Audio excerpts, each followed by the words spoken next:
recording. And I just want to take just a moment, and say thank you, sir, for inviting me into your home and opening your heart and your soul and your spirit to me and talking about me, with me, about your son and your life and your legacy. I really, really appreciate it. As you know, I'm a veteran traveling to all 50 states to document Gold Star families' stories in every single state. And I'm doing so in conjunction with the Library of Congress for the American History Project, or I'm sorry, Veterans History Project, American Folk Life Center, Gold Star Family Voices Act, to donate the stories so that we can preserve your legacy forever. I appreciate it. Oh, thank you, Keith. I'm happy to do it. I'm always happy to talk about Patrick. Yeah. So, So if we would start off by saying your name and your hero's name. my name is Thomas Feeks, and the hero is my son Patrick Delaney Feeks, a Navy SEAL. Okay. So a little bit of background information. Where were you born? I was born in Brooklyn, New York, back in August of 1951. I grew up Long Island and Flushing, the oldest of 5 children. Went to grade school at St. Mel's, which was a parish church, and then attended Xavier High School, which was a Jesuit military high school in New York City. I graduated from there in 1969, and then I attended the United States Naval Academy. I entered 50 years ago this month, and I graduated in 1973. And I became a naval aviator. I went down to Pensacola. I got my wings in October of 1974, and then spent the next 27 and a half years on active duty. What platform did you fly? I was a P-3 pilot, P-3 Orion, anti-submarine and reconnaissance airplane. Oh, wonderful. Is there any other rich history of military service in your family also? You know, my dad was in the Second World War. Most of his, 3 of his brothers, all my uncles that married his sisters, were in the war. His youngest brother, who was only about 12 during World War II, ended up going into the Navy in, I think, 1951, 52. And he became a naval aviator also, and he spent about 26, 27 years on active duty, flying various airplanes. And, Wow. And then Ginny's dad was a Seabeed during the Second World War, so Oh, wow. we're we got a little Army, a little Navy in there. It's all well. A rich history. And, yes. And Patrick. And then my daughter went to Naval Academy. She graduated in 2010, and she's a surface warfare officer. So she's younger than Pat by about 4 years, and but she was always kind of chasing her big brother. And although Pat had delayed entry in May of 2006, she entered the Naval Academy in I guess it was June of 2006, so she technically was on active duty before he was. Oh, man. So can you talk me through then how you met your wife, and then how Patrick and his sister came about? You want me to go into that detail? Well, I mean, just, you could talk a little bit. No. I met Ginny when I was a midshipman. I guess it was in... First time in 1972, we dated through that. I went down to Pensacola. She was still in nursing school. She graduated from nursing school in '75, and then we got married in July of 1976. At the time, stationed in Pensacola still, I was an instructor down there.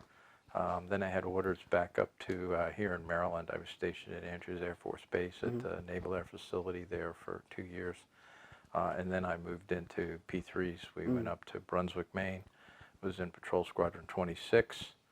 After that, I moved out to be a FRS instructor in P3s out at Moffett Field in California. So we moved out there in 1982, and shortly thereafter we were on shore duty, and that's when Pat was born in October of 1983 out there in California. Oh, wonderful. So after leaving Patrol Squadron 31, I went over to my department head tour in VP 46, and then that was in 85, and then Regina was born in December of 87. So I'd made two deployments in that squadron. I came back, then Jenny got pregnant, and like I said, Regina was born October 87. I screened. I rolled over. I was then was the XOCO of Patrol Squadron 9. I think I made first deployment was we left July of 88, and when I came back in January, we had anticipated having more children, but they ganged up on her, so we stopped at 2. I think having a very active 5-year-old in Pat, and when I went on that deployment, Regina was only 6 months old, so it was tough leaving them behind. Oh, wow. So. What kind of child was Pat? What was he like as a child, and what did he get into, and See, how? this is why you should talk to his mother, because I'll say he was a bad boy. No, he was, always into something. He was a pretty active kid, and I think it was that deployment or the next deployment. Yeah, he was about 4.5. Well, let's back up a little bit. We had mentioned even before we started filming that he was an avid bike rider. And I guess it was on that deployment, even before Regina was born, Jenny's folks came out and they were going to buy him a bicycle, like a big wheel thing, because he's only 3.5. And he wanted a 2-wheeler. So this is a little 10-inch 2-wheeler with training wheels. And he rode that thing all over the place. And at that point, we had actually moved on to Naval Air Station Moffett. We were living in base housing. And it was really pretty nice because all the families had kids. They're about the same age, a lot of little boys, and everybody got to work out that young masculine energy, if you will. There were some young ladies in the neighborhood, but they were few and far between, and they were probably as tough as the boys to have to put up with them. So he rode that little bike, and I remember we came back from that deployment, and then it was the following, get back in January, I guess, and I think it was Easter time, and he said, I wanted to take the training wheels off, and I said, oh, Easter Sunday, I'm going to be running around, with my hand on the saddle trying to keep them from falling. And we came back from church, and I took the wheels off, and he got on that bike, and he was gone. I mean, he was riding as a 2-wheeler. So, and after that, he got involved in a bicycle motocross, BMX. One of the kids next door was interested in it, and he got Pat started in that. So Jenny became a BMX mama. She was calling the races and all that other stuff, and it was good because the kids were pretty good. Sometimes you think, oh, what are these pre-motorcycle kids, but they were all really sweet kids.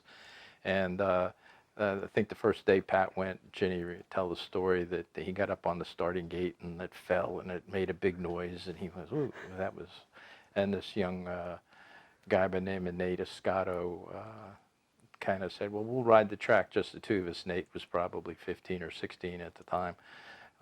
And he took good care of Pat. And then our next door neighbor, Jason, who was maybe 9 or 10 at the time, again, good role models for him. And it turns out Nate went in the Army, and he was wounded during Desert Storm, lost portion of his foot, IED.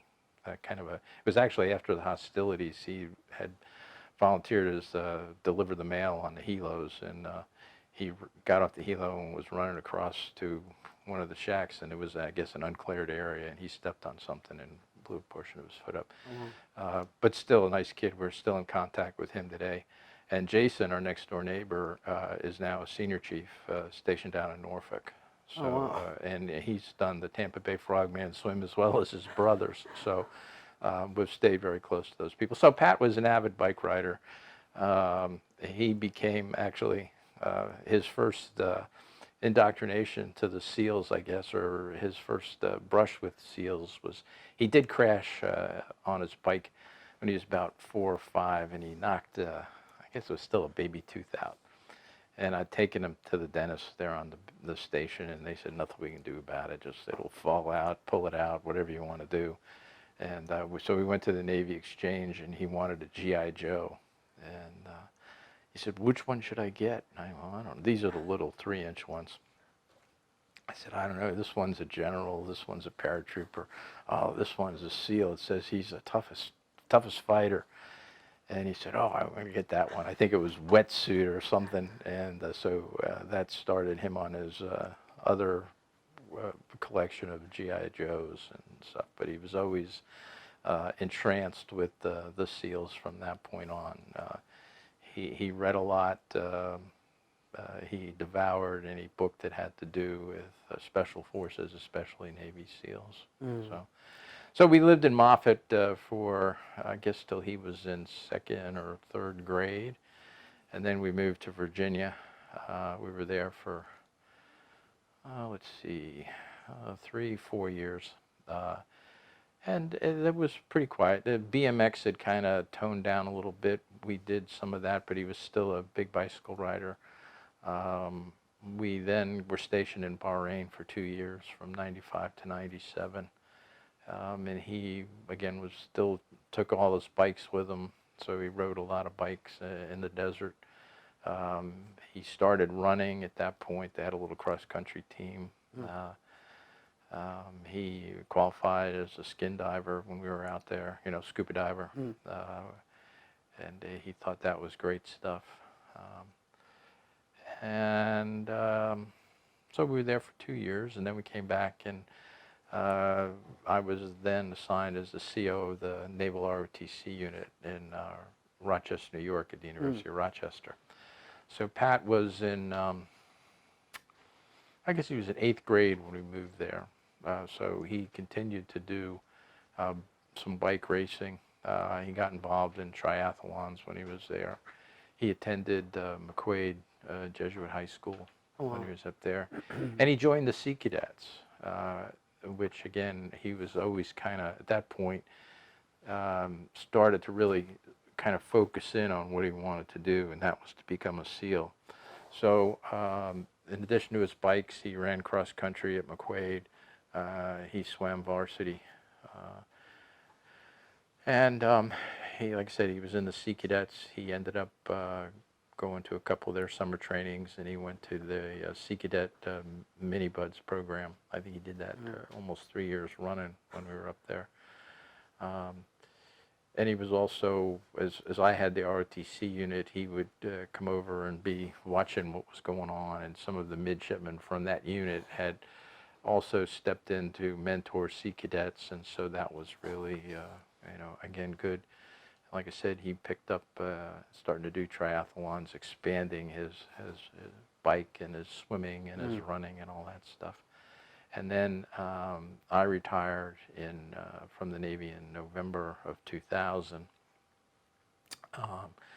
And after job search, I ended up accepting a position down at the Naval Academy to run the flight screening program.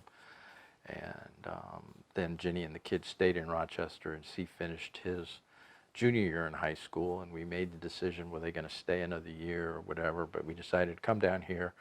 We bought this house in August of 2001, and Pat left McQuaid and went to South River High School, which is just about 4 miles down the road.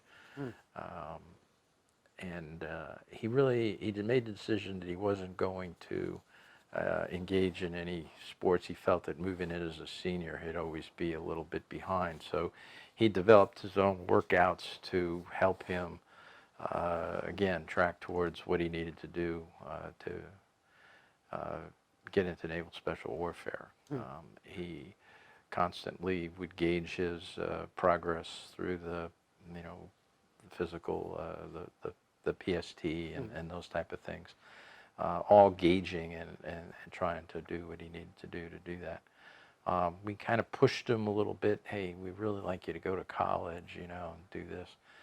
And he was kind of cool on the whole college idea. But the one hurdle that was kind of thrown in his way was his vision wasn't good enough. I think at the time he needed 20/20 in one eye, 27 in the other, and he was way past that. So the Naval Academy at the time was, and they still do that, they do laser surgery on a lot of the mid's eyes, mainly to bring them up to spec to get into the aviation programs.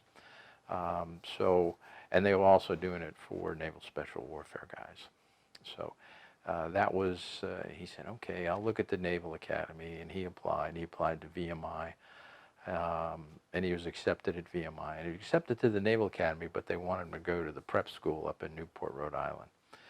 And so back and forth, he finally made the decision that he would go to the prep school up there, and so he went up in July of 2002 with the graduate from NAPS in 2003, and then come to the academy and graduate in 2007. Well, he went up there, and the weather in Newport is pretty lousy in the wintertime, and he ended up getting mono. He just wasn't really in love with the place, and he wasn't in love with the idea of going to college in the first place. So he failed calculus. Calculus is double weighted up there. They take calculus, chemistry, English, what else? Something else. Anyway, maybe a history course. But calculus is double, and so he ended up, they sent him home.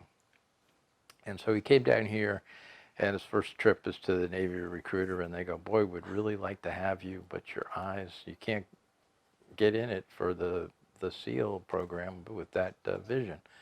So he looked at the Army, and he wasn't, of course, this is now the fall, or the spring of 2003. The Army is, okay. But he wasn't happy with what they were offering him either. So he figured, well, I'll just go and get my eyes lased, and I'll be good to go. So he goes to a civilian eye doctor, and the doc says, we don't, at the time the Navy was only accepting this PRK system. And she said, PRK is kind of archaic, and we would rather you do LASIK or this custom ablation.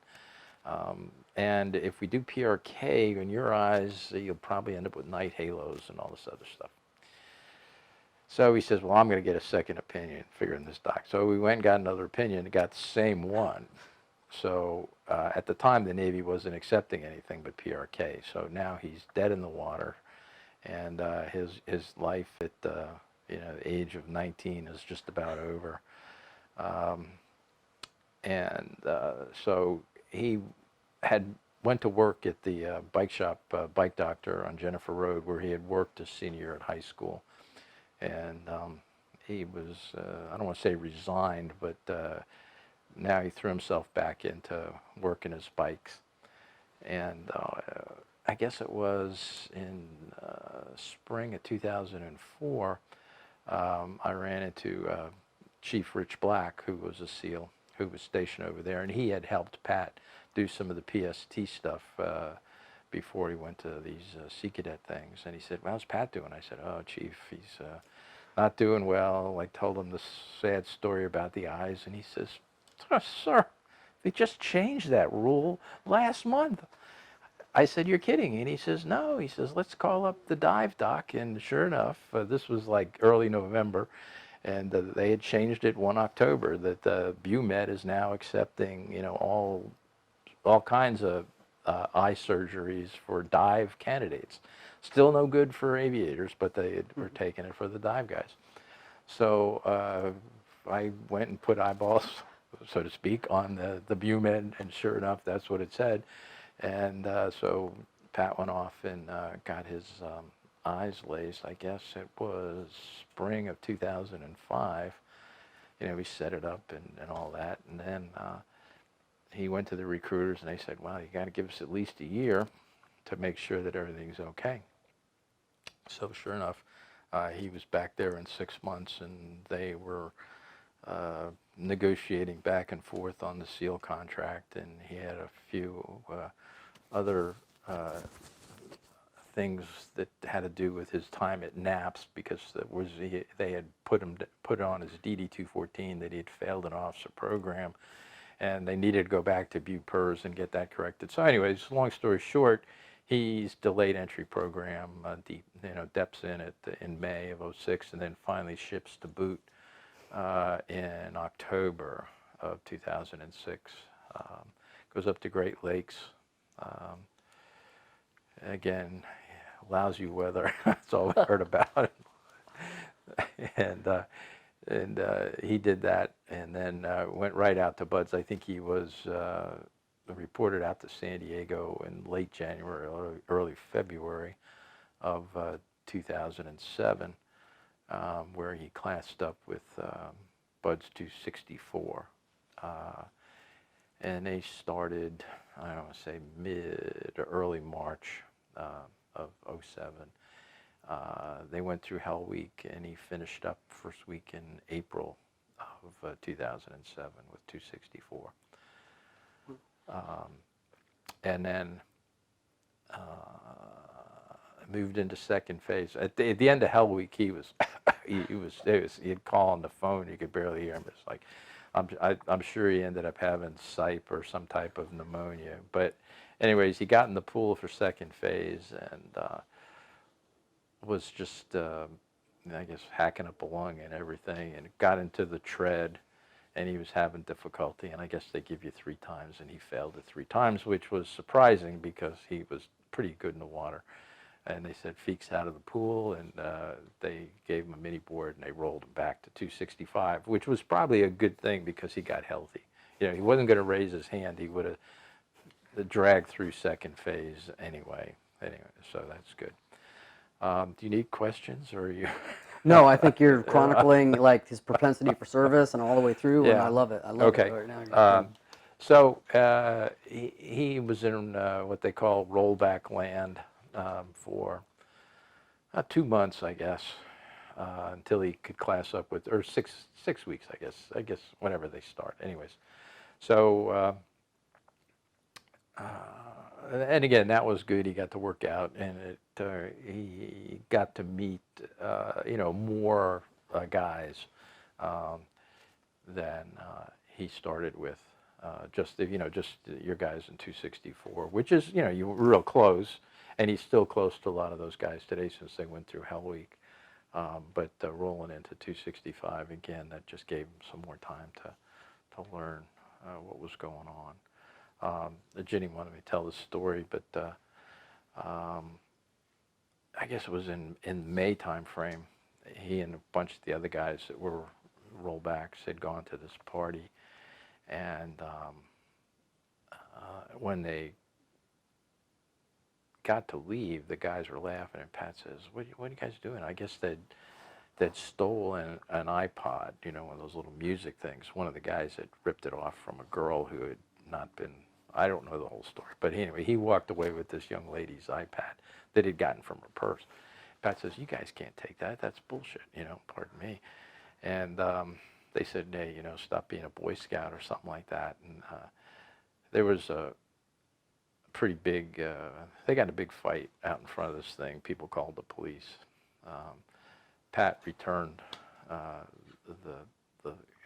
the item, and it kind of went away, but he was very upset, and I think what upset him most was that these guys had stolen things, and he said, we're supposed to be the good guys. He just couldn't tolerate, being involved with that type of stuff, and he was shocked that his brothers would do that type of thing, and he immediately called his lieutenant and said, what do you do? And he said, just let it go. not let it go, but just that the lieutenant would handle it. But it wasn't for, young Seaman Feeks to be worrying about this at this point.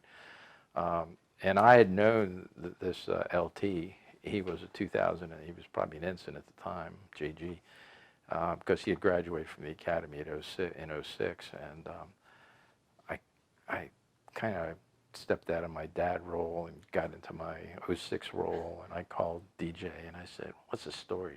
He says, "Hey, sir, we got it."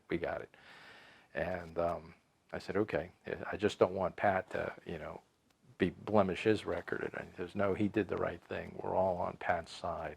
There's no proof, but it's okay." And it was interesting because about a year later, I ran into DJ at the academy, and he said, "Sir," he says, "all those guys that, the 4 guys or whatever it was that had done that," he goes, "they're all gone from the program. The word here and there, and they were able to put a little more attention to it, look at their integrity, and it didn't measure up." And so, and it wasn't anything, he said, it wasn't anything we did. He says, they mentioned it to the cadre, and they just put a little extra attention, and these guys were gone from the program. So, but, Pat, the type of thing, the type of guy that Pat was, that he just wouldn't put up with people that didn't play by the rules. And so he kind of demonstrated that a lot in growing up, and he certainly had, that type of integrity when he was moving to the SEAL teams. So he continued on second phase, third phase without any problems. Jumped into, finished up, went to jump school, and then they went to SEER school. And I don't know, I don't know if the statute of limitations for violations in SEER school is over or not, but since you're an instructor, I'll tell you these stories. With Pat in... 1 second, sir. Yeah. Okay. As they finished up 264 there, he ended up going to SEER school with 2 Naval Academy graduates from class of '04. Brendan Looney, and Brendan was unfortunately killed in September 2010, and then Jared Ogden, who had been a service warfare officer, and then finished up. And so it was Jared who initially told me this story, and then it was collaborated a couple of years later by a guy by the name of Noel Sons, who's a SO1 now. Maybe he's chief. But the story is that Noel had been a Marine before he became a SEAL. And when he went to SEAL Team 3, or when he's going through BUDS, they said, "Oh, you'd already been through SEER as a Marine. You don't have to go." So he'd made, I think, a deployment. And they came back, and somebody looked at his record, and they said, "You haven't been to SEER school." He says, "I went as a Marine." And they said, "Sorry, doesn't count." So he ended up having to go. And since he'd been, went out to Warner Springs, and so he had gone out beforehand and buried little caches of candy bars and stuff in the woods where he knew they were going to be. And he said, and one night he was going to go back out, and Pat was pretty good in the woods, so he took Pat along, and he says they were digging around. He said they couldn't find the stuff, and then finally he found it, and he said, here they are in the middle of the night. They open up the ammo box, and they got the Snickers. He says, "Now, Feeks," he says, "we're going to eat a Snickers bar apiece, and then we're going to bring it back to the rest." And he said Pat's sitting there laughing like a little chipmunk eating this candy bar. And so then they finally brought it back to the rest. But Noel said he'll always remember Pat chewing on this candy bar, laughing like a crazy man because they'd put one over on the instructors.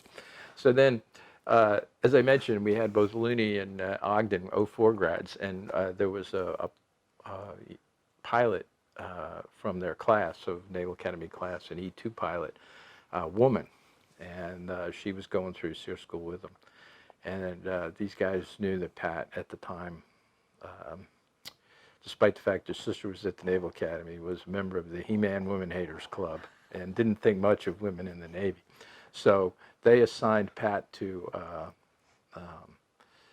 shepherd this pilot through the escape and evasion portion of SEER school.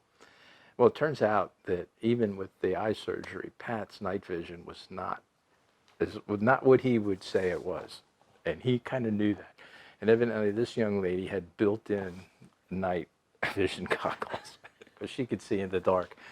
So between her night vision and Pat's expertise in the woods, they were successfully evading and got through that portion of the SEER school, and they built up this grudging respect.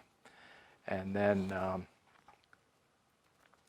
they get into the compound phase, and without giving away too much about SEER school, Pat felt that one of the cadre was being a little hard on his lieutenant, and so when it was he kind of maneuvered himself around so that this was the guy that was going to be whacking him around, and when he did, he threw him against the wall, and Pat came back and headbutted the guy, broke his nose. So it's like, which is a huge, huge no-no at SEER school. So, administrative timeout, get the officers in here. You're a boy. Pat, come on, you got to play by the rules. He goes, but sir, you told me to take care of her. Anyways, there were a couple of more instances, but Pat, he had a good time at SEER school. Moved on to SQT, and right after that, rolled into, he graduated from SQT in May of 2008, and by early June, he was in Iraq with SEAL Team 3 as a new guy. And I think he learned a lot in that deployment. There were some folks that were there, Chris Kyle on his last deployment.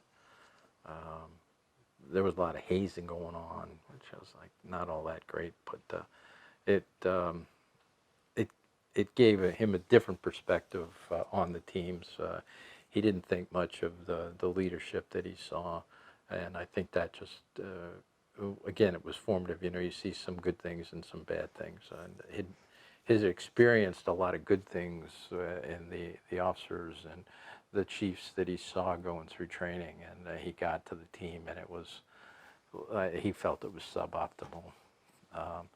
But again, those guys at that point, 2008, had been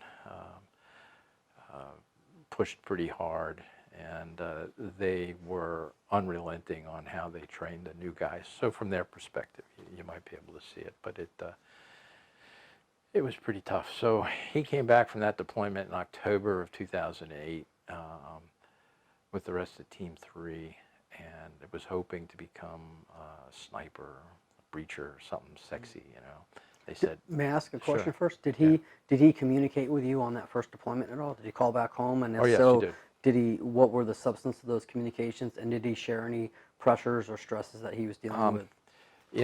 Interesting thing about Pat, and I could probably talk about this because the first deployment, it was mainly with email. He would talk about frustrations, but never talked about pressures. Matter of fact, he would kind of say, we're doing nothing but sitting around, really boring, which was, really? Pat, you signed up to do this great stuff and not doing anything. So first deployment, again, a lot of email, but not much, because when he didn't get to be a sniper or breacher, they made him a comm guy. And he was like, oh, this is terrible, my life's over. But like typical Pat, he really threw himself into it and became the real subject matter expert on a lot of stuff, learned everything about the radios, would be calling the tech reps at the companies and things like that. And just like he did when he was selling bikes, he got into the technical part of it and made it his own on how to do that. And so that next step from being a comm guy, he realized that he needed to strike to be a JTAC, which he did. So by the end of that deployment, or that homestand, he was comms guy, JTAC, and really becoming the go-to guy on that. In February 2010, they went back to Iraq, again with Team 3. And uh, the comm, he would call. I would say I got a call from him almost every day. Probably checking out the sat phones or something. But it could be for 10 seconds. Hey, everything's fine. Things are going great. How's mom? How's the kids? Dogs, whatever. Or it could be a little longer. But there was there was a contact that we had, and he was pretty good at that. Again, uh, and true to Pat form, he really didn't share a lot that was going on. And I don't think that deployment in 2010, the impression that I had was that they didn't do very many things that were kinetic at all. They were just kind of, they did do some foreign internal defense. They did a few other things here and there. I've seen pictures they were doing, personal protection for DVs and things like that. But now we've found out after the fact they did a lot of stuff that deployment, and he just never told us about it. So he came back that deployment late October of 10, and that's when he met Emily just before Thanksgiving of 2010. And that kind of gave him a little different perspective. Emily, I think, again, it was, she was more than a match for him. She was a CT. She was in SRT-1, SA-1 at the time. She had deployed to Afghanistan. She'd made a couple of other deployments, been on ships and everything else. So, and I think she kind of understood Pat a little bit. By winter time, things were moving along pretty hot and heavy, and they were trying to get co-located. Emily, though, the details were hard over on sending her back up to Fort Meade or Norfolk or something. And so they ran off and got married in a Vegas wedding. And I guess he had called Ginny and said, because Ginny had gone out to visit Regina, and they had met Emily. And he says, "What do you think? What do you think?" "Oh, well, she's nice. You meet her once at dinner. You don't, you hope to have some more contact with your future daughter-in-law." Anyways, so sure enough, they went off and got married, and then Emily deployed to the PI of the Philippines in May. They got married in March. She deployed in May of 11 there, and she came back first or second week in December, and then he was gone to Afghanistan by, I think they left the 28th of December. So very short time, a little over a year that they had together. Pat had gone out to the PI to visit Emily. I guess they went to Cebu and spent 10 days there. So it was her R&R, and it was good for him, I think. Do you remember him talking about that deployment and when he was going to Afghanistan? And also, I guess, on another question, overarching the other ones, when he was deployed, how did you keep up with what was going on in the war back here? Did you, and did you, and what were your personal feelings and trepidations? Did you watch the news or anything? Oh, yeah, we watched the news. Yeah, I felt like I was pretty clued in what was going on. I've been in the military myself, so I understood what they're saying and what they're not saying and what's happening. So, yeah, we followed it pretty closely. But again, Pat, what we're hearing is we're just sitting around not doing anything. When he made that first deployment in June of 10, or 8 rather, they came through Baltimore late at night, and we went up to they had about 30-minute layovers. They're moving through, and we were a little worried at that point, but he said, "Hey, we've got the best guys, best guns, best training. Nothing's going to happen," And he was so confident in that, and the guys that we met were also confident that even with some of the losses that the SEALs had experienced, it wasn't going to happen to Pat. Um, so even, going to Afghanistan, his 10 deployment, things are drawn down in Iraq, and things are starting to ramp up in Afghanistan. We knew that it would be a lot busier than what they'd been doing. So they were up in the north part, Mazar Sharif, doing village stability ops. And again, you'd hear, well, we're not doing anything. Well, we find out later from a lot of the guys, as Pat is a JTAC and a comm guy and a sniper, that he would be farmed out to support some of the Army units that didn't have that capability. He worked with a couple of other Tier 1 units, and then also I'm getting that he supported some other government agencies out there, because we've gotten some Facebook messages. People see the Pat Feeks Memorial page, and they said, we never knew his last name. It was always Pat the SEAL, but we remembered him because who was the guy that would cut the sleeves off a $95 fire-resistant shirt, But it looked cool. And and the guys are saying, the things that he did, saved a lot of lives in my unit. I can't tell you what the unit was, but he saved a lot of lives. And I get home and kiss my little girls every night because of things your son did when he was with us. And we've had at least 3 instances of that, and one from this guy who won't say what unit, and then a couple from Army units. And when we talked to the guys about it, they said, oh yeah, Pat was on the road all the time, and traveling all around Afghanistan, here, there, and everywhere.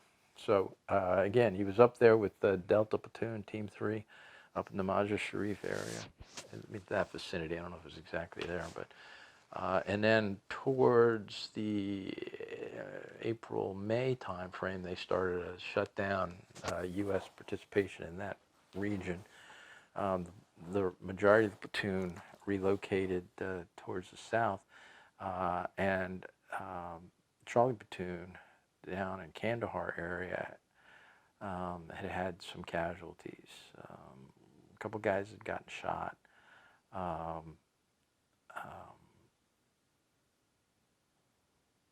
Guys were leaving early, and so Pat volunteered to go down and augment them, and that's who he was with when he was killed. Yeah. And again, when I look back, the phone messages, cryptic, some of the emails, it was starting to plant this little seed that you could tell, even though they were just sitting around, that the pressure was beginning to build.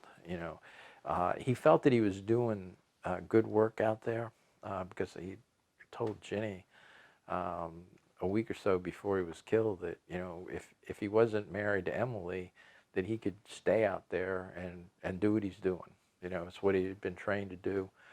It's what he liked doing, and he felt he was making a difference. He felt that all the training and all the things that he'd prepared for a good part of his life, and especially his professional life as a SEAL, were all coming together, and he was very happy doing what he was doing. He was glad to be down there with Charlie Platoon. There was a lot of guys that were like-minded with him. Some guys are always ready to charge. I would say Pat was a charger, but he was a planner too, and he liked to have things well thought out, prepared, and then ready to go. So I don't know. That's it. The Okay. snapshot. Did so then how did he communicate with you when he was over in Afghanistan for that last deployment? And before that last deployment, did you guys do anything together as a family at all? Did you get together and like have any times together? Yeah, because Regina had come back. I'm trying to put that timeline straight. 10, 11.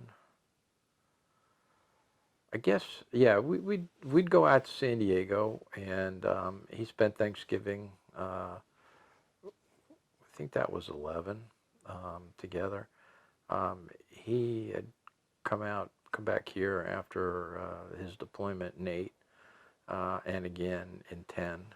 He was home for Christmas those years. We've got pictures of him and Jenny's mom and Regina.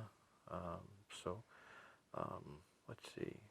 We went out to see him before he deployed in 10.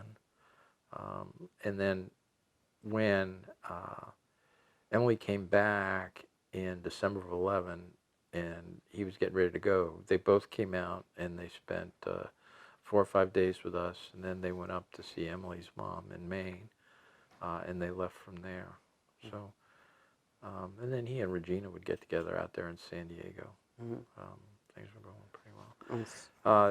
Again, there were phone calls. He would email a lot. He would have these long rants about various things that he felt that, especially I think in 10, he felt that the trajectory of the national policy in Afghanistan was not going the right way, and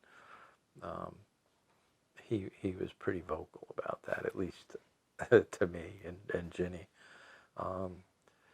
In the Afghan deployment, again, you could tell he spent a lot of his communication downtime probably talking to his wife rather than his mom and dad. But like I said, there was always that touch base. Hey, how are things going? I'm okay. He did tell me once. He said, "You can't believe what's going on out here."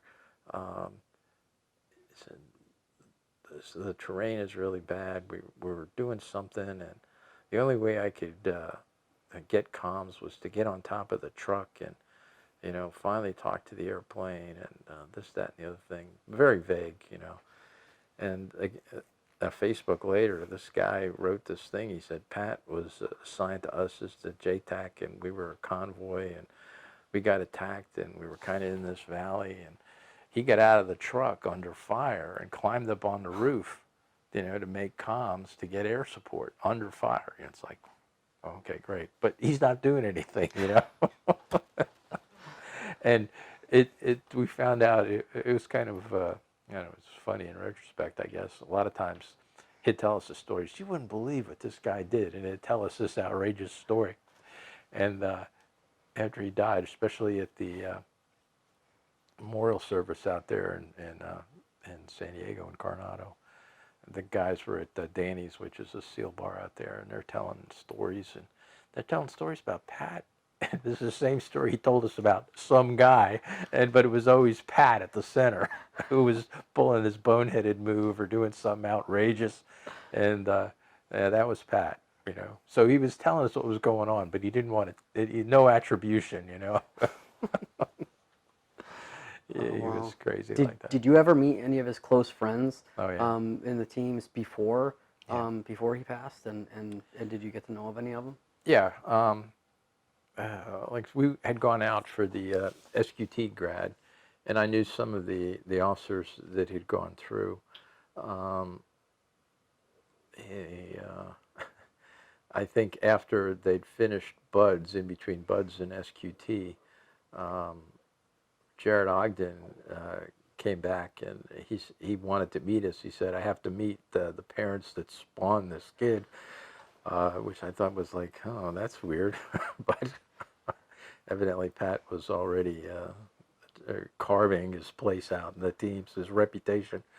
And then they made a couple of JTAC trips coming east, and they were doing work with A-10s out of Pennsylvania, I think Harrisburg. And so the guys had a trip up there, and they spent a week or 10 days, and they came down and spent some time. We met Charles and Sam, and then we got together up in Gettysburg, and yeah, so we knew those guys. What's the matter? Oh, I'm getting the high sign from the boss. Oh, yeah, when they came down, this is kind of funny. I was at work, and I was in a class, and he calls me. He goes, "Hey, we're coming down from Pennsylvania. We're probably going to spend the night." And I said, "That's great." I said, "Right now, there's nobody home." And he goes, "Well, I'll call Mom." And Ginny's a nurse, and so she couldn't get away. And he didn't want to go by the hospital or whatever. And so Ginny said, "Well, the house is locked and the alarm's on. Do you have a key?" He said, "No." She says, "Well, how are you going to get in?" She says, "Mom, we'll get in. We're Navy SEALs." And she goes, "Well, don't break anything." And so sure enough, we got here, they're in the house. The alarm didn't go off. And how'd you get in? Well, we just got in. So but the guys told us later. And I think I kind of figured it out. But Pat knew that there was, again, it's now alarmed. But one of the bathroom windows was not alarmed. And so he climbed up and he was able to jimmy the lock. Mm-hmm. He used the thing, he pulled the screen out and then re-splined it. And so he pulled the screen out so he wouldn't have to cut it.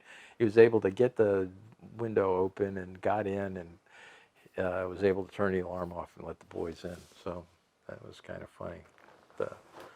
Again, don't worry, Mom, we're Navy SEALs. I think Charles and Sam were a little embarrassed about that, but they just figured, oh, that's Pat. Do you remember going out to his graduation from Buds? Yeah, we didn't go to the Buds grad. We went to SQT grad. Oh, okay.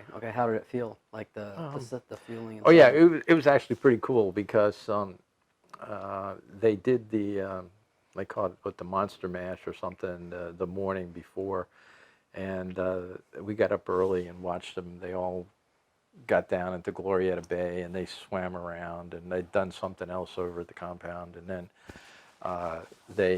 they ran along the beach. We got some nice pictures of him running, by the Dell. And just to back up a bit, when we were in Bahrain, through a series of things, I had dealings with turns out the CO SEAL Team 3, who was Bob Harwood, and Bob very graciously spent some time with Pat in 1997, I guess it was, when we were still there. And so he talked to Pat about being a SEAL, and then afterwards he sent him a nice letter and a whole bunch of pictures, which, for a 7th, 8th grader was like, wow, this is just feeding a dream. And it turns out that Bob Harwood was the guest speaker that day and for the Buds graduation. So, we're really proud, and Pat was proud because, well, he said that the Admiral had a head start, but he came in right behind him on the run. And when Bob saw me, he said, "What are you doing here?" And I said, "Well, remember that little kid that you talked to in Bahrain?" I said, "Yeah, well, you just pinned his trident on there about 15 minutes ago." And so it was pretty cool. And we got pictures of Admiral Harwood. So, it was a big moment. And, Regina was mid, so she was out there too. And we knew that it was something that Pat had wanted to do since he was 4 or 5 years old. And he was very single-minded about it. The way he went through, he is, everything was tracking. He became a cross-country runner because he knew he had to be able to run far and fast, and he became a swimmer because he knew that was important. He developed his own workouts. I'll throw this out because he's now a good friend, but Stu Smith has written a lot of books on performance and things, and I think his first book was, how to train like a Navy SEAL, and Pat got that book, and he kind of adopted it for his own. He kept those marble copy books, recorded every workout, very detailed stuff, and tracked his progress. You know, he not just wanted to accept, oh, I guess if I run a little faster, but he very scientifically went through it. He had his little weights and workout station downstairs, and he'd run home from school every day with his backpack full of books, and he'd get on his bike and do 50 miles, you know, and so everything was there to train for him to be endurance and things, and to see him there that day, to, you know, put that trident on, that was really, you know, something special. Yeah. Okay. Would you be able to walk me through the events of where you were when you found out that Patrick had passed away, and how you were notified, and then also how, if you know as much as you know that you can say on the circumstances that transpired in Afghanistan to cause his passing? Well, why don't I do that first? Okay. From what I've been told, and I've read the Army's AR-15-7, I think it is, their report of the aircraft crash or shoot down. 16 August 2012, the boys out of Kandahar were doing a post-dawn raid, looking for a high-value target. Suspected bad guy, bomb maker, you know, all around dirtbag, and working with the Afghan commandos. As they were doing the work, bulk of the Team 3 Charlie guys are on the ground, but they knew from doing this a lot that the guys squirt out the back. You know, as much as you try to surround them. There's motorcycles, cars, donkeys, whatever the hell they're going to do to get out. So they had it set up 2 helicopters to do airborne interdiction, and that's what Pat was in, one of the helicopters. Pilot was Brian Hornsby, Air Guard guy out of Hawaii. They'd been working with these guys for a good part of the deployment. Everybody, you know, they're solid aviators, no issue there. So they're going through. Hit the village, and small little pushback. They hear motorcycle going out the back. Helos start tracking the guy, and they kind of lose him up in this rough territory. So they start up a racetrack or whatever, trying to not be as predictable as possible, but obviously it was a little too predictable, and it was almost like they'd suckered him in, because the bike had gone to a cave, and the helo suspected the cave as they came over to take a look, spun around. A guy with an RPG comes out and is able to shoot down the helo. Helo was at about 200 feet over the ground doing the looking for these guys. Helo, I guess, caught him, and towards the aft part rolled, inverted, and impacted down in a ravine. The other helo at the time was, you know, outbound from where they were doing. They heard the crash. The boys on the ground had also heard that there was something. They quickly rushed to where they saw the smoke. The other helo came over,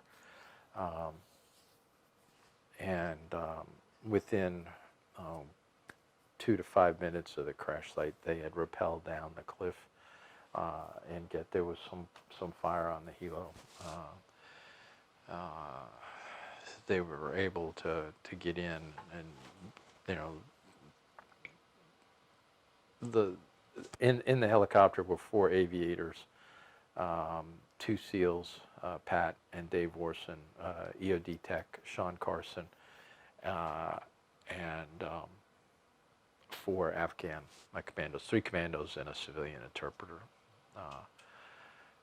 So everyone was killed, and there was rescue effort. The Pedro was there pretty quick. There were some firefight. They were trying to, you know, push them back from the crash site, because they always want to exploit that. They located the cave with the RPG, and I think they got 2 guys that didn't survive the encounter. The HVT guy that they were looking for had kind of flown the coop. Yeah, that's all I'll say about that. So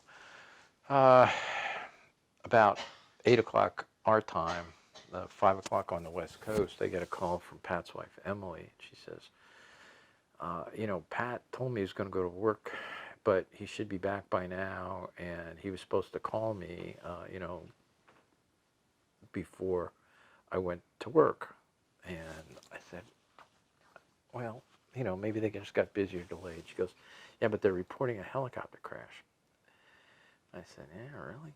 So I get on, checked it, yeah, helicopter crash. So I said, Emily, lots of airplanes in Afghanistan, lots of stuff going on. It's probably not a big deal.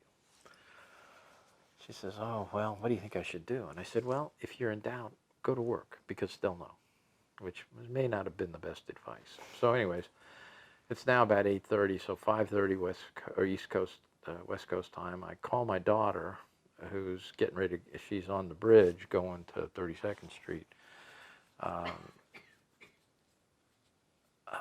to her ship. It was the Rents, FIG, FFG. And I said, I think you better go back over to Coronado and go to SA1 and just check on Emily. She goes, oh man, I don't want to do that. I said, come on. She says, I'm just getting off there. I'm just getting to work. I said, look, go talk to the XO, see if he'll let you go back over. So turns out that she goes in and talks to the XO, and the combat systems officer on the ship was another woman, and her husband is the XO of EOD-3, where Sean Carson was. Now, she didn't know any names, but she knew that her husband had been jerked out of bed about 1 in the morning. And she said, XO, maybe you better let her go back over. So she called me and said, okay, Jillian says I should go back over, so I'm going over to SA1. And she called me as she rolled into the parking lot. She goes, this doesn't look good. So there it is, about 9 o'clock my time, 6 o'clock their time, and now I've got this no comms. And checking, websites anymore on the helicopter. So finally, about 11 o'clock, I get a call from the CO of SA1. It was Chris Dunbar. He goes, hey, sir, he says, this is Chris Dunbar. I'm Emily's CO. I got Emily and Regina here, and they're pushing me to talk to you. And I cleared this with my boss at Group 1, Colin Green at the time. And Colin said that I can tell you everything. He says, we don't have confirmation. He says, their status is dustwind, duty situation, status unknown. He goes, but the helicopter's down. All the occupants are dead, and Pat was on the manifest. So I said, well, okay. We talked for a little bit, and he goes, do you want to talk to the Commodore now? And I said, no. He said, you guys are pretty sure about this? He says, yes, sir. We're pretty sure. So I got a friend of mine, she was the HR director at the time, and I said, hey, Liz, here's a story. I told our boss's EA, and I said, I'm going to go up to Glen Burnie, where Ginny works at the doctor's office at the OBGYN clinic, and kind of break the news. So Liz drove me up there, and I told Ginny, and it was like, and she had heard about the helicopter mishap. And I guess they said, and I'd never been up to her office there, so the girls didn't know me, and they said, hey, Ginny, there's somebody here to see you. And I guess she said, is he in uniform? And they said, no, it's some civilian and some woman, so, but as soon as she saw me, she knew. So I drove back here with Ginny, and like we were just kind of like, duh, what do we do now? And so then I got this call from about 2 o'clock from from work, and the secretary, the boss's EA, was all upset because the chief of staff at the Naval Academy had called over looking for me, and she said, probably not the wisest thing, he's gone home. We think his son was killed in Afghanistan. Well, how does he know?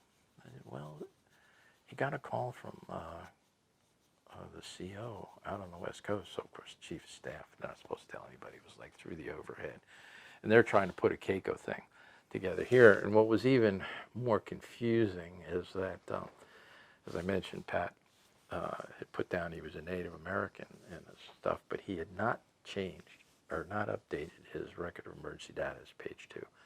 So I'm still the next of kin as opposed to Emily, which legally, you know, there's the right thing and then there's a legal thing. So they can, everybody there, I think if she would not have been a military member, it would have been even more convoluted than it was. But the information, they all knew that she was married to Pat. She's there. Her CO was talking to her, Command Master Chief. Regina's in his office.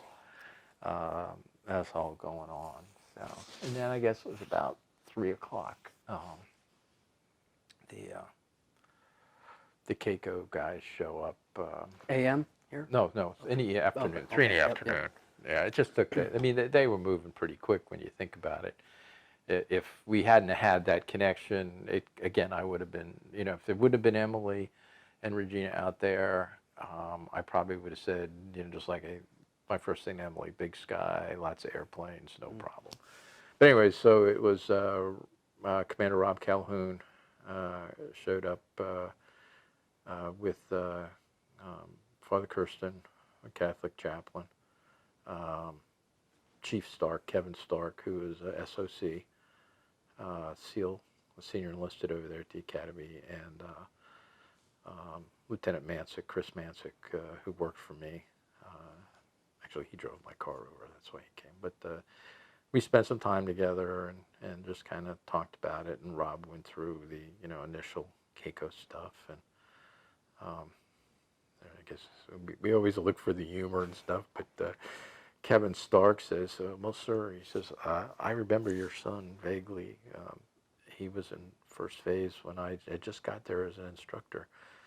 And I said, well, what do you remember about him, Chief? He goes, oh, I just remember him being a very serious, dedicated sailor. I'm thinking, Chief, okay. So that's really good. So we're spending, I'll come back to Kevin Stark in a few minutes. And so the next, we're spending the evening, you know, the afternoon and evening, you know, notifying people, our families that we've lost Pat. And then I guess it was the next morning, Rob, the Keiko, came back, and then by late afternoon, well, let's step back because one of Pat's high school friends, Will, who was a Marine captain at the time, stationed down at the Fast Company in Hampton, he'd gotten the word, and he was up here within 4 hours. So Will was here by 7 o'clock, and then another close friend of Pat's from the prep school up there, and who was a naval officer. He was running boat school, the Riveron School down in North Carolina, came up along with one of Pat's old girlfriends, who was now Marine captain, now major. But they were up by 7 or 8. The team guys, or the Naval Special Warfare, sent a commander from D.C. over, Russ Giraldi, who spent the evening with us until the wee hours. And then my cousin, who was a Navy flight surgeon stationed at Andrews, was over really quick. And then on the West Coast, another one of Pat's buddies, who was an Army Special Forces soldier who was attending Halo School out at Yuma, he got the word, and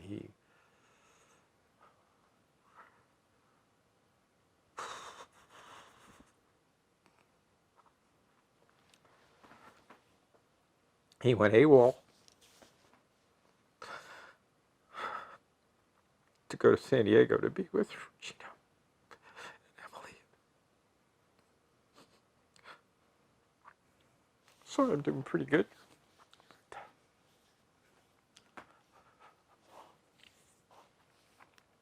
So those guys, they stayed with us, the whole time. And then the girls flew in that Friday evening. And of course, then the other team guys, we were just like overwhelmed with team guys and stuff. And they really did take care of us. And so then they asked the same questions you did, tell us about the Keiko. Because I think a lot of people were concerned, because the year before that had the Extortion 17 mishap. And so here they've lost 21 team guys and, another 9 Army Air Force personnel. And the Keiko responsibilities on that are immense. So I think the Navy was just very concerned. And with that many people, you're going to drop a ball here or there.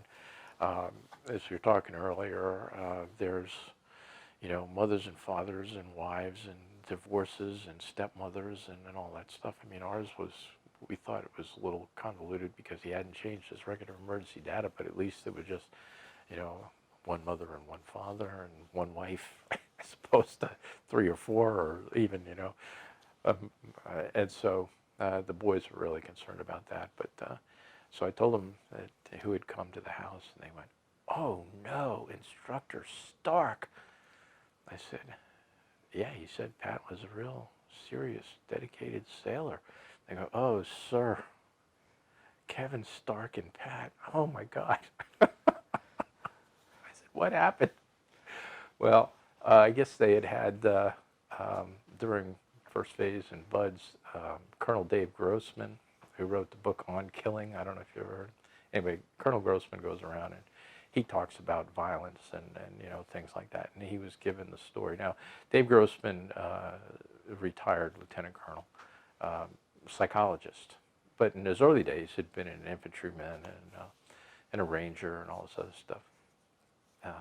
Pat had read his book and disagreed with a lot of it, as Pat would want to do. So evidently, at the beginning of the lecture, he embarrassed himself in the United States Navy by asking Colonel Grossman to recount his combat experience and how he could get up and talk about on killing when he'd probably never killed anybody. Typical Pat. And he said after the lecture, Kevin took him out and took him to the beach and filled his mask with seawater and beat him for about 3 hours. So, and then so the next day, or I guess it was Saturday, I called Kevin and I said, I just got his voicemail. I said, "Hey, Chief Stark, I understand you're less than forthcoming about your knowledge of my son." And he called me back about 3 seconds later. He goes, "Oh, sir, I didn't think it was the right thing to do." I says, "I'm sorry." I said, "No, I know, Pat. I know where you're coming from." But that was just, anyways, one of the funny things. But so it was a long 3 weeks, a busy weekend after that. Did you go to Dover? Oh yeah. For Well, that was something? initially they said it was going to take weeks and weeks and whatever. And Okay. so So the Dover? yeah, they finally said that they were going to be coming in Sunday morning. So which was I think the 19th of August, 16th, 17th, 18th, 19th. Yeah. Initially, it was we got to be there by 7 o'clock, and then they kept sliding it.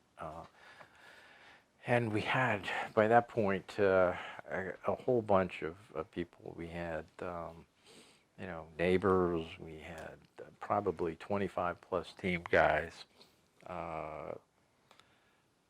Pat's Marine buddies.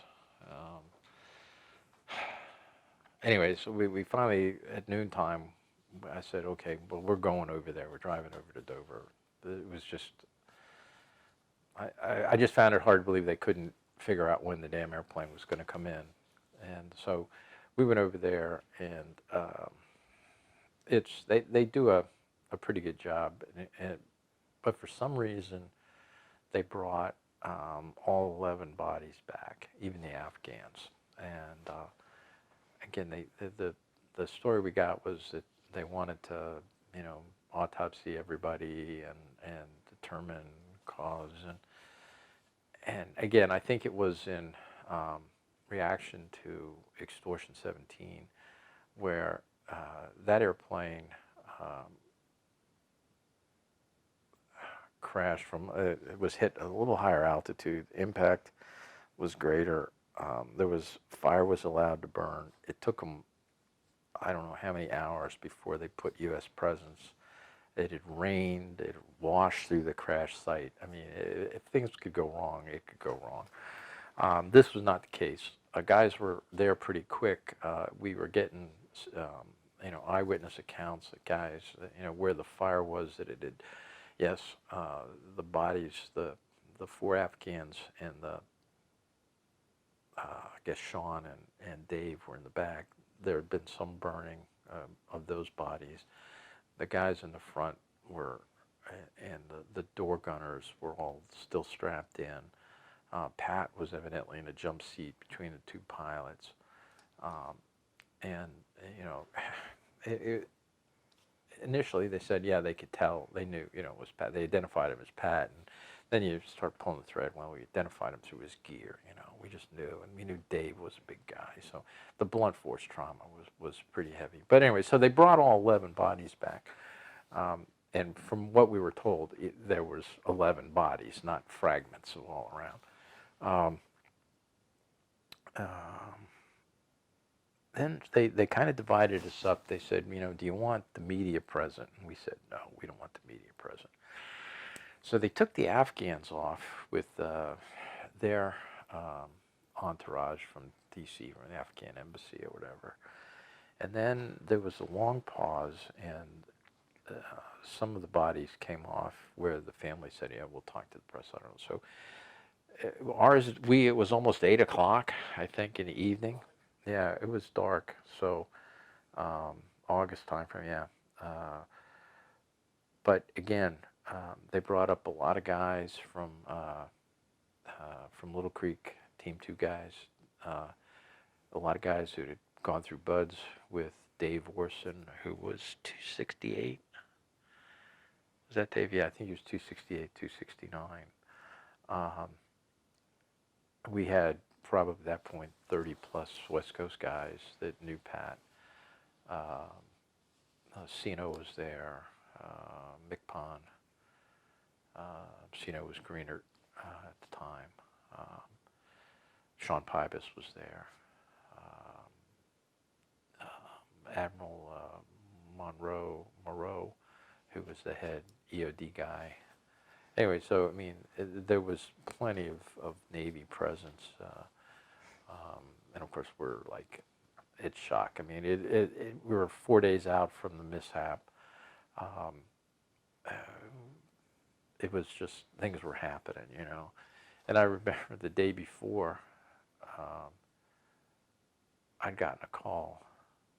It was Saturday afternoon, probably around 5 o'clock. I'd gone upstairs to lay down, and my cell phone rang, and this guy says, hey, my name's Pat Spihar, and my son Nick was killed a year ago in extortion. He goes, I just want you to know I'm thinking about you if there's anything. I said, oh, man, thanks, buddy, but no thanks.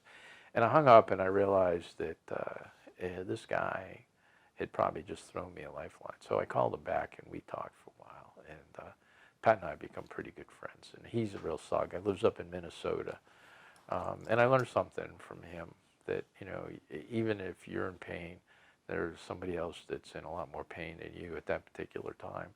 And even if they don't understand at the time, reaching out to them and letting them know that somebody knows and somebody cares is just so important. So we've kind of tried to do that in almost most of the team guys that we've lost since Pat, and even other folks that I know that are local and things. Just some respond and others just they don't, and that's fine too. But at least that you've made that ability, to step out and do that. So, they do the boys and girls over at Dover are, they're real professionals. They're they know, boom, boom. You want to do it. It seems to take forever, but it's there. And since Pat, we've been over there twice. We went over when Chris Pike came back in March of 13, and that was kind of hard because we didn't know Chris, we didn't know his mother, but Russ Giraldi, who they'd sent over, was now the CO of SRT-1, and that's where Chris was assigned when he was killed. And we'd been out there in Coronado that March when Chris was shot on a Sunday, and he said, hey, it looks like we have one of our guys that's probably not going to make it. And so we spent some time with Russ and his Master Chief, again, going over the highs and the lows, and what do we do good, what do we do bad, what can we do better. So we flew back that Friday, and Russ said that Chris was coming. He finally expired the Thursday in Landstuhl. His mom and his fiance had gotten out there. But a single mother, and so, but again, with the same type of thing with Pat reaching out to me, we decided we'd go over and support Diana. And I think it made a difference for her. We've become very good friends since. And then we went over there when Charlie Keating was killed. Charlie and Pat were pretty good friends, both in Team 3. They deployed together in 2010, deployed together in 12 when Pat was killed. Charlie, the memorial service,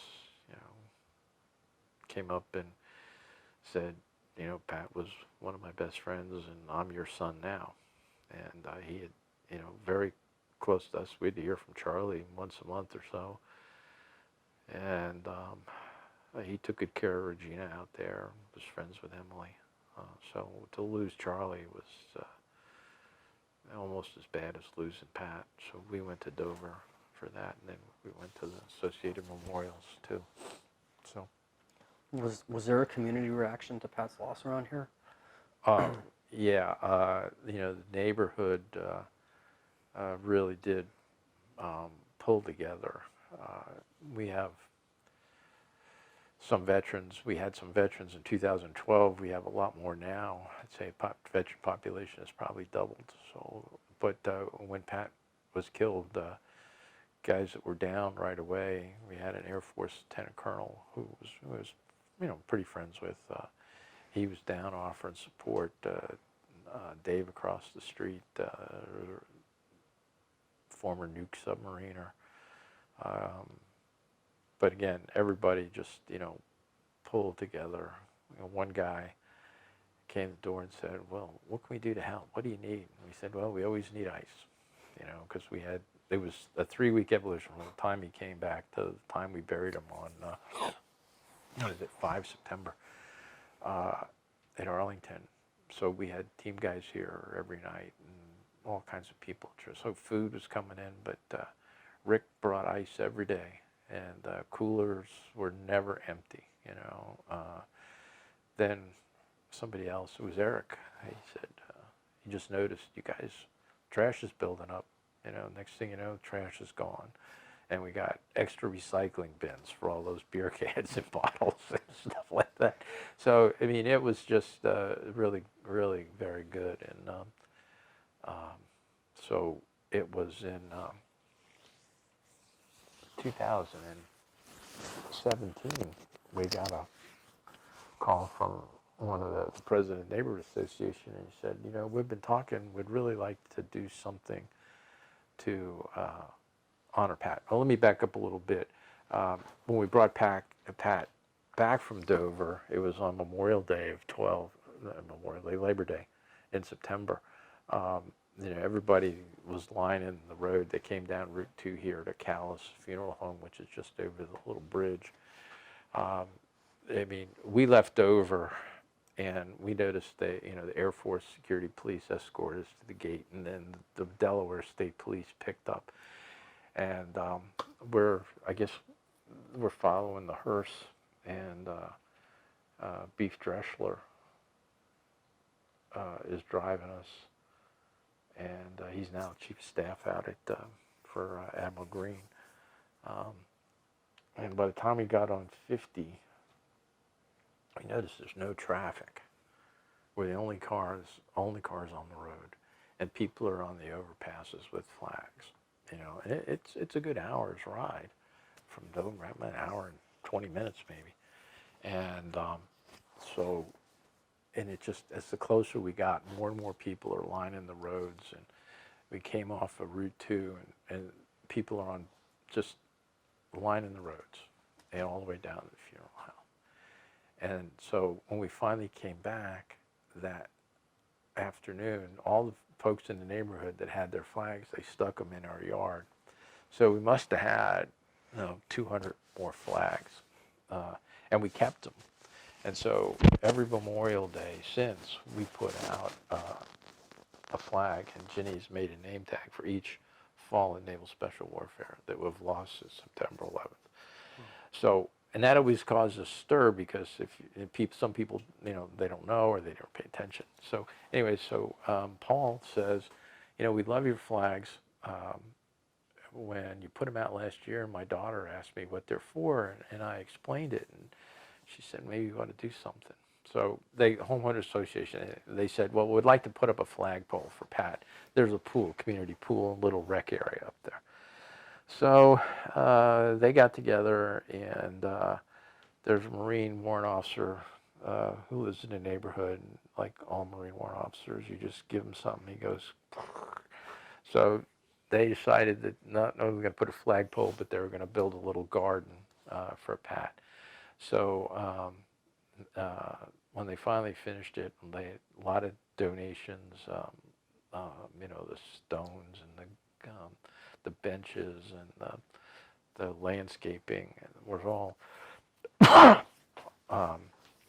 donated. The boys did a tremendous amount of work. It's really lovely. They got a nice little plaque for Pat that has excerpts from the SEAL Creed, about "I am that man," and then they have the soldier's cross with the fins and the helmet and the rifle. It's really, really sweet, and the pole itself is a yard-arm, so there's a national ensign, and then there's a Maryland flag, and then there's a SEAL flag.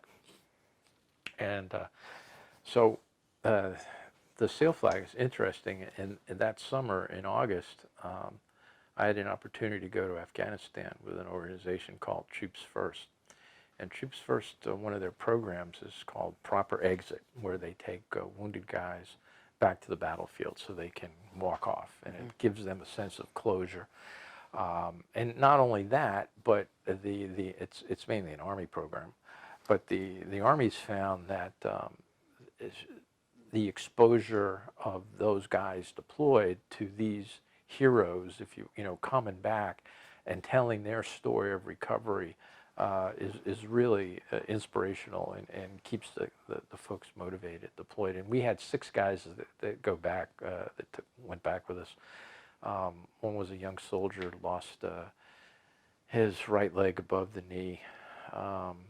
Again, a long story of recovery and involvement with drugs and alcohol, and now he's found his calling, and he's doing really well. It was a Green Beret that had been shot and lost a good portion of his plumbing, and his left leg was paralyzed. It sliced the nerve and all that stuff. A bullet had ricocheted around in there. And again, he had long recovery, but he had just finished a double master's up at Harvard. And we had Leroy Petrie, a Ranger, who had thrown a grenade out and lost his right arm, won the Medal of Honor, was with us. And there was a young Marine, Brandon Rumbaugh, who stepped on an IED, lost his right leg at the hip and left leg above the knee. Just an amazing young man. And we're on the trip, and we're in Kandahar, and he goes, "Hey, you're from Maryland, right?" I said, "Yeah." He goes, "What's the name of the development you live in? And I said, well, Gingerville. I said, what do you care, you know? I mean, he goes, do you know Eric Wheeling? And I said, yeah. I said, yeah, I know Eric. And he goes, oh, okay. I said, do you know Eric? He says, yeah, we met. Well, evidently, Eric is this warrant officer, and he had worked with the Wounded Warriors in Bethesda and Walter Reed, and Brandon was one of his, Eric would say problem child. Brandon would say one of his star pupils. But anyways, Eric had given Brandon the SEAL flag to carry to fly over at Kandahar for Pat. Eric didn't know I was going on this trip. Yeah, I mean, it was like those are the kind of things that happen. I mean, when we went, Brandon was evacuated through Bagram, and at the Roll 3 there, the trauma nurse that had worked on him back in 2009 was back for subsequent deployments, and I mean, when he left in 09, she didn't know if he was dead or alive, and now the guy walks in, and you know, it was so those kind of amazing things happen. But it was a tremendous trip. So yeah, the neighborhood has been absolutely fabulous as far as providing background for us. How did you, I guess you and your wife, cope with your loss initially, and then in time?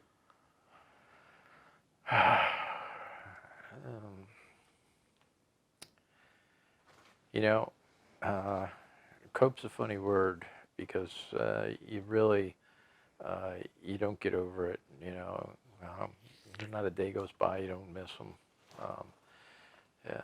He could fill the room, make you laugh, make you cry, make you shout, make you want to throw him out of the house, never see him again. You know, all those emotions, and they all kind of come back to you. I think early on, maybe it was,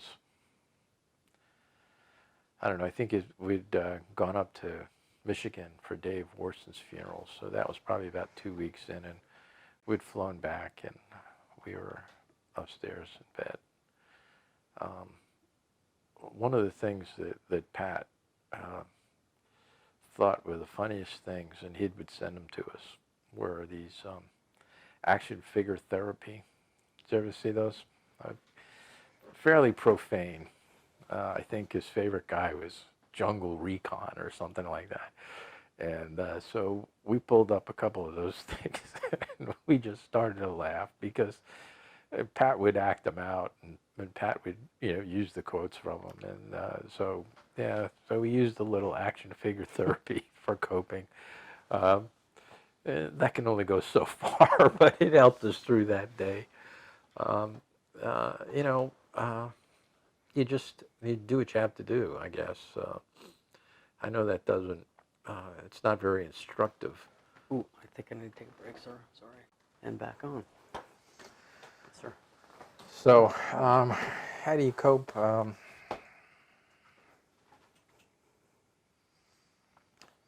You know, you take comfort in the fact that Pat was doing what he wanted to do, you know, and it was a goal that he'd set for himself at a very young age, pursued it relentlessly, and was, you know, tremendously proud in what he accomplished. And so, you know, we have that proud too. And the guys, you know, they obviously have had and still have tremendous respect for him. I heard from a couple guys today, you know, wished me a happy Father's Day. The SEAL community has been very good to us, very, you know, they keep us included with things that they do. I work over at the Naval Academy, as I mentioned, and the team guys over there are again very gracious in keeping me involved in what goes on. Navy SEAL Foundation has been tremendously supportive of both Emily and Regina, and we've given back to them.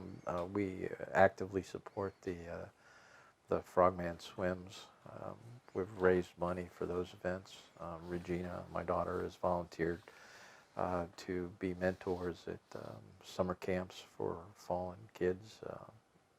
And she's gone up to Alaska and worked with Andrea Kavner, who's the sister of Brad Kavner, Andrea Anderson, I guess it is. So, again, it's just you have to do what you have to do. What are some things that you do to ensure the legacy of Pat? Well, we do things like this. We talk about it. The neighborhood with the things they've done for us. We've as you go into Annapolis, the bridge over Weems Creek is dedicated to Pat. So we're able to do that. I've given some presentations over at the Naval Academy for those kids that want to be SEALs. And for those that have been selected this last year, working with Commander Andrew Ledford over there, they do a practicum course that, some of it's very basic leadership stuff, but Andrew wanted to expand it a little bit to include education to them on the fallen. So I've been able to link up about 20 of the 30 some odd guys with parents of the fallen or spouses of the fallen, so they can have a one-on-one discussion and talk about all the guys and what they do. How has the way that you recognize Memorial Day changed? Well, it certainly is more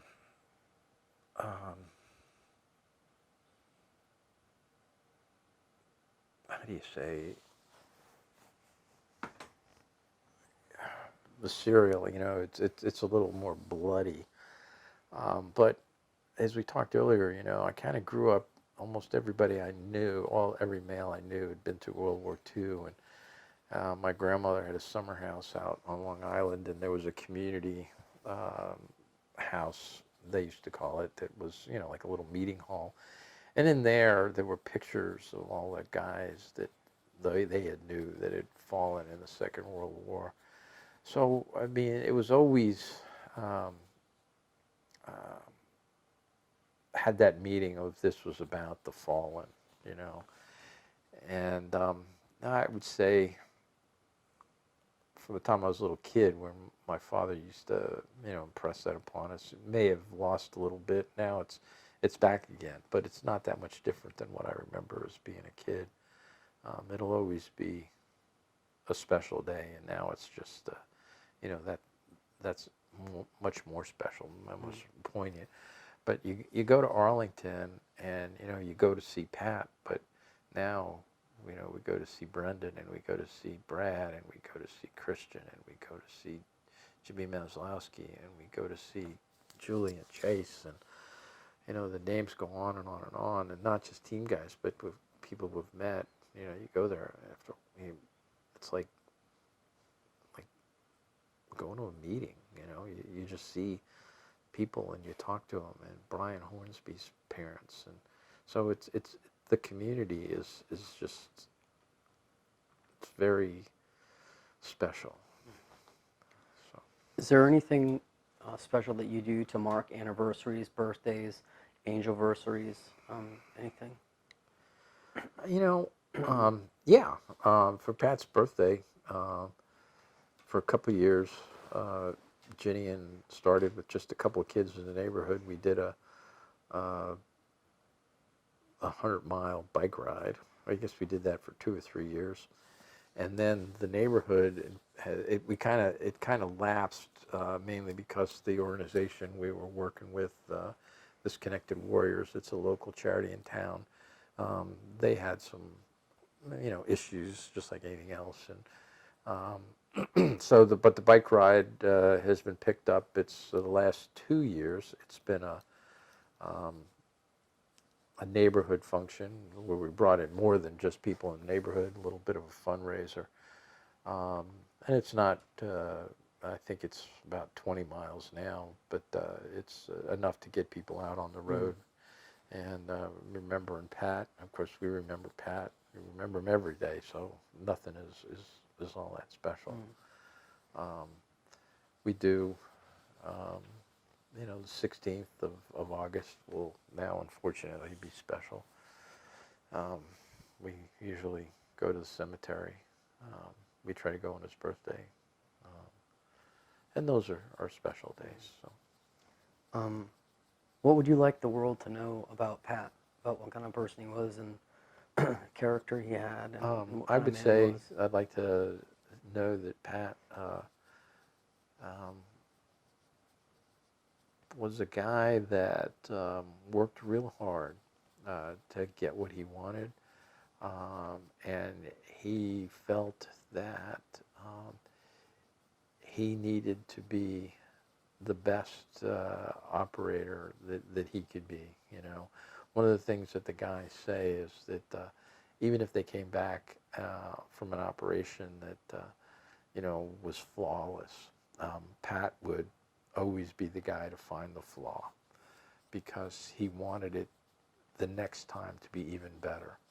So he spent a lot of time being the best JTAC, the best comm guy, the best SEAL. I mean, he really worked at it every day. So a guy that worked hard in his profession because he knew what the stakes were and how he wanted it to be successful and everyone on the team to be successful because he knew that what they were doing required it. You know, that their job was to go out and fight and win the nation's wars and win decisively, and that there were no, you know, if you use the Buds thing, it pays to be a winner, and it didn't pay. It required that they be a winner every time, and that's the way he approached it. And so, a guy that worked hard, a guy of integrity, a guy of you know, no compromises when it came to his profession. For in the future, for generations that may see this video at the Library of Congress, for researchers, for, you know, it could be documentary filmmakers, it could be you, it could be your generations from now, it could be anything, 100 years from now. If they see this, what message would you like to send to them? You know, I think it was General Patton that said we shouldn't, you know, mourn these guys that died, but we should celebrate that they win or that they live. And I think that's what's important, that the nation has young men and women that are more than willing to join the profession of arms, to become a soldier, a sailor, Marine, Coast Guardsman, Air Forceman, or airmen, and they're willing to make those sacrifices to keep people free. I know that sounds kind of, but that's why they do it, you know, and there's a higher purpose that they are really called to. If you nailed Pat down, he'd probably say, you know, I do it because I love it, but and that's part of it too. They do it because they love it. Okay. Well, I just want to say thank you for inviting me to your home today on Father's Day and to talk about your son, your legacy, and your life, and help me to get it documented and then archived in our nation's oldest archive. So thank you very much for bringing me to your home. Well, thank you, sir. sir. I really appreciate you. Thanks, Senior.